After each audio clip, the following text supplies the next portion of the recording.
Hey there, welcome to our channel and thank you for taking your time to watch this video. If you're new to our channel, please consider subscribing to get all the latest toys and video updates. Now today I'm taking a look at the new Digimon Wargreymon kit, and this could also be possibly the sleeper hit for Bandai this year. That's what we think, as most of the local hobby stores that we've been to have pretty much told us that hey, we've already sold out of our first and second batch of pre-order stock, so if you want, you gotta wait. So good luck for those of you guys who didn't pre-order the kit earlier. You probably had to wait for a while for this kit. I was quite surprised by the high demand for this kit.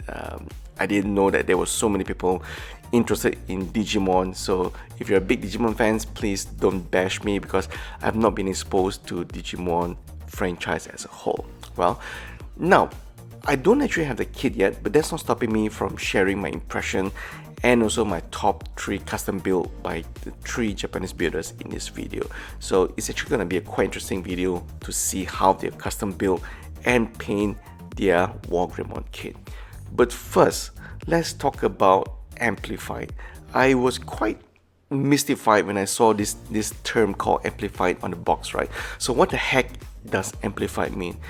It is only when I dig deeper into Bandai's developers blog, they have mentioned that hey, Amplify is a new entrance in the Figure series as a new concept for us to approach in making the kit. So it's really for them to make the character's expression as a plastic model to come alive. So I thought this is actually quite an interesting expression, right? Not just making the kit easy to build or putting in as many gimmicks as possible, but also making the kit look as great as possible. So I thought this actually quite an interesting concept and ambition, and I think they've definitely succeeded in this aspect. So what do I like about this kit? Well, number one, I think the overall kit's proportion and looks is fantastic. For me, even though I'm not a Digimon fan because I've not been exposed to the franchise, one look at this kit, I'm just blown away. I think the kit seriously looks fantastic. There's a lot of details going for it, and definitely after you look at the custom build by the Japanese builders, you will understand why this is a kit that is definitely a must buy for 2019.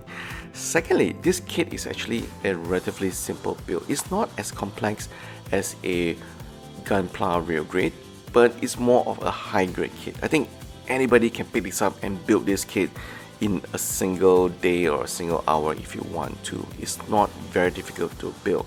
And thirdly, in terms of the gimmicks, the Dramon Killer movable claws are a nice addition. And I think the one item that everyone is talking about is of course the Brave Shield. It has the ability to expand, and it also comes with the included special effect part. So both those things come together truly make this kit worth its asking price of 4,400 yen. So it is a little bit pricey, but I think it is definitely worth the asking price. So those are the 3 things of why I think this is a very good kit. Okay, what do I not like about the kit? Well, I think number one, the colors is a bit dull. The yellow armor on the Wargreymon definitely looks a bit muted to me, so I would highly recommend painting this kit if you can. Alright. Secondly, there are quite a lot of decals, so that is something that I really hate. But given that this is a high grade kit, I can't expect much. So I was kind of expecting a lot better part separation, like high grade plus kind of a kit. So, but instead, we actually get quite a lot of stickers. So that is really unfortunate. Just like the white parts on the Brave Shield, the eyes. Those are all stickers. Even the horns is as on itself. Those are also blank decal line as well. So you might want to paint those instead of using the sticker. So those are the things that I really hate. Okay. So in terms of part separation, as I mentioned earlier, it is okay. It's not that great.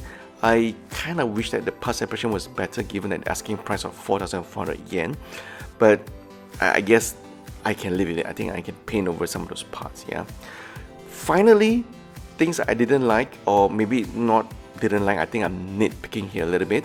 It's where the silver armor that's being used for the Wargreymon, I kind of wish that you use the same gunmetal armor silver-like finishing they've used in the Figure Ultraman series. I think that will actually look a lot better. But then again, as you can see from the pictures here, most of the Japanese builders have actually painted the silver parts of the Wargreymon with a silver finishing, gunmetal finishing as well. So that actually looks really nice. So the first build you've seen here is actually from Unuyo-san. So a big thank you to Unuyo-san for allowing us to share his works on our channel.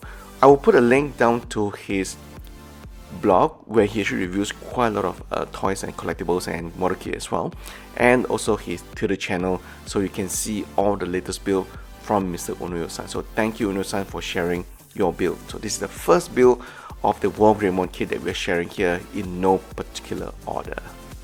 Now the second custom build Wargreymon I'm going to share is from Rainforce. I hope I got the nickname pronounced correctly. It's also from Japan as well. So he is actually custom built and custom painted his Wargreymon to his own liking, and that is actually quite an interesting color concept. So instead of using the traditional orange, yellow, red, silver, he has actually gone with black, yellow, gold and silver. So quite an interesting color combination. I particularly like him actually using gold on the Wargreymon horns instead of black. So I think the gold really accentuates the horns and also the body armor really well. So this combination of black and silver I think looks very nice. So for those of you who are planning or getting the kit in the midst of thinking of the different color combination options, you can definitely go with this. So if you really think about it in terms of a concept of a Wargreymon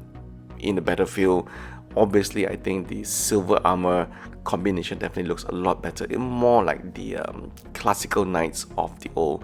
I just wondering why he didn't paint the brave shield in different colors, but instead he just paint everything black and make the effect parts of gold stand out a lot more. So that's actually quite an interesting combination.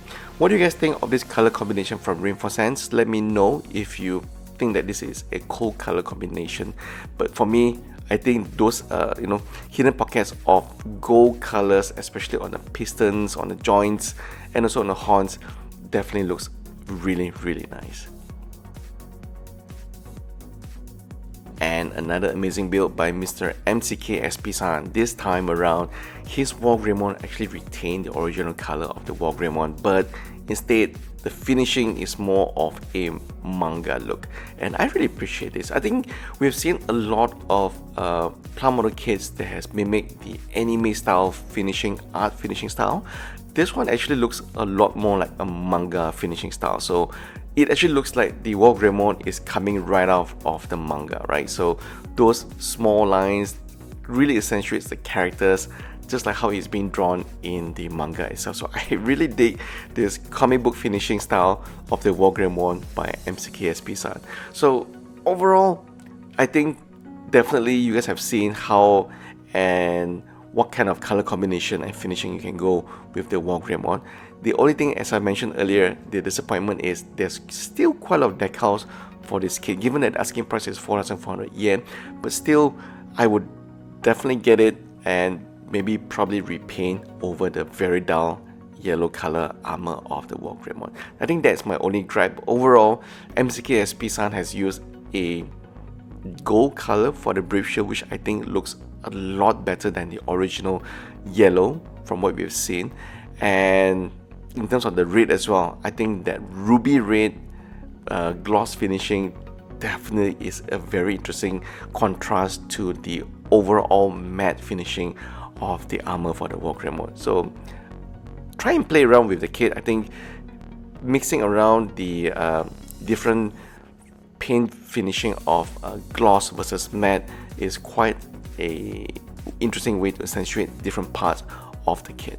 So the Wargreymon kit Amplify is not available if you can find it, and of course the Omegamon was previously released, and seriously I think that's the only thing that I wish Bandai would fix. I think the eyes of both kits, it looks kind of weird to me. So maybe it's just me, but I just think maybe they should make the eyes look a lot more realistic, maybe part separation for the other release instead of using decals.